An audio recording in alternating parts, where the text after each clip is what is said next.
للإصلاحات المعتمدة فيما يتعلق بتطوير التكوين عن طريق التمهين والاستجابة لمتطلبات سوق الشغل، أشرفت ولجان مع السيدة حورية عجون على انطلاق فعاليات اليوم الدراسي الوطني حول العلاقة بين قطاع التكوين والتعليم المهنيين والشريك الاقتصادي والموسوم تحت شعار التكوين المهني والشراكة الاقتصادية آفاق واعدة. السلام على سيدنا محمد خاتم الأنبياء والمرسلين. خير ما يا شيخنا الفاضل فليتفضل. الرجيم. بسم الله الرحمن الرحيم. وكذلك أوحينا إليك روحا من أمرنا.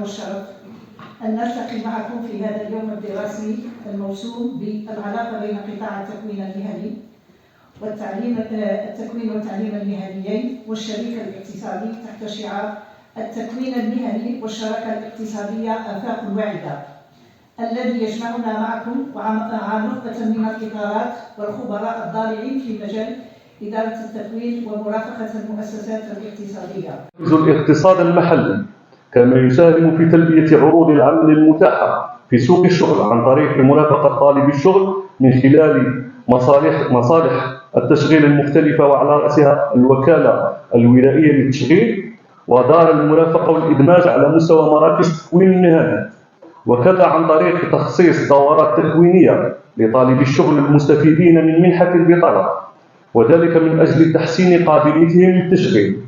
وفي هذا السياق ومرافقة لذلك قامت الدولة بإنشاء عدة أجهزة بهدف خلق النشاط الاقتصادي وخلق مناصب شغل. نذكر على وجه الخصوص الوكالة الوطنية لدعم وتنمية المقاولاتية، الصندوق الوطني للتأمين على البطالة، الوكالة الوطنية لتسيير القرض المصغر. بصفتها مطوع المستشار ومسيرة مؤسسة خاصة في قطاع التكوين المهني لتقديم مداخلتها. Parce qu'on apporte une attention bien particulière à l'industrie et aussi au service, parce qu'on intervient dans tous les domaines, on intervient dans le domaine service et aussi dans le domaine industriel, pour bien sûr améliorer la performance de ça. كيفاش؟ عملية سهلة رانا نديرو فيها. ديجا أولا حنا رانا نبادرو، رانا نروحو لهاد المؤسسات بيان سور ونخاف لي بورط ونقولو لهم بلي اليوم عندكم شريك، داكور، شريك لي ديزيني pour l'État، c'est l'État qui nous a désigné bien sûr، vu l'importance تاع لا ميسيون تاعنا. رانا لهنا باش نرافقوكم ديجا أولا تعرفوا على l'obligation légale et réglementaire تاعكم en termes de gestion, en termes de production.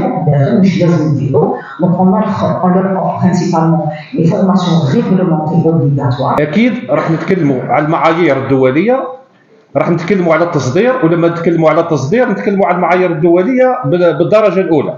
التحويلية كما كانت عاصمة الطماطم في قالمة خلقت مصانع تاع تحويل في قالمة، العدد تاعها هنا أكثر. دركا راهي شغل ولات ولايات أخرى اللي عاد تقول حنا رانا عاصمة الطماطم.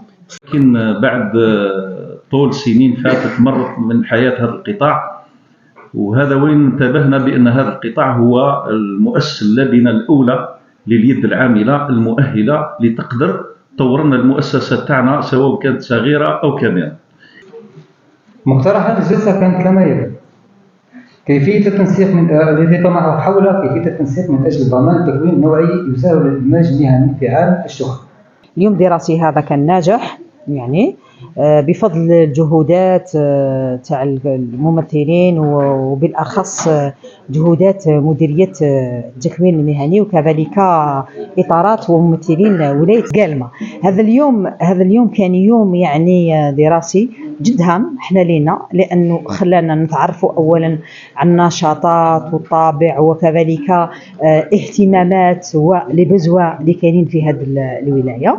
عند الممثلين الاقتصاديين، وكذلك خلانا باش اليوم حول هذا اليوم كانت نقطة اتصال يعني ويوم اتصال يقدرنا نعرفوا دور المؤسسات التكوينية بما فيهم مؤسسات التكوين المهني تاع الدولة وكذلك مؤسسات التكوين المهني الخاصة، وتحديد المهام تاع كل من الطرفين في مرافقة الشريك الاقتصادي والممثلين الاقتصاديين.